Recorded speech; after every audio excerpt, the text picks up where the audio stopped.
میں اس وقت پاکستان کرکٹ ٹیم کے اسٹار بیٹسمین سائم ایوب کے گھر پر موجود ہوں۔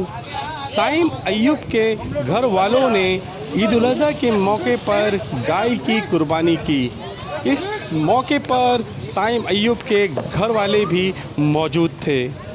الزام نیوز کے رپورٹر علی نواز سے بات چیت کرتے ہوئے سائم ایوب نے اپنے تمام دوستوں اور فینس کو عید الاضحیٰ کی مبارکباد دی۔ سائم ایوب نے کہا ہے کہ دنیا میں جتنے مسلمان سنت ابراہیم پر عمل کر کے جانوروں کی قربانی کر رہے ہیں، اللہ تعالی ہم سب مسلمانوں کی قربانی کو اپنے بارگاہ میں قبول فرمائیں، آمین۔ علی نواز، الزام نیوز، کراچی۔ بسم اللہ، اللہ اکبر، اللہ اکبر، بسم اللہ، اللہ اکبر، اللہ اکبر۔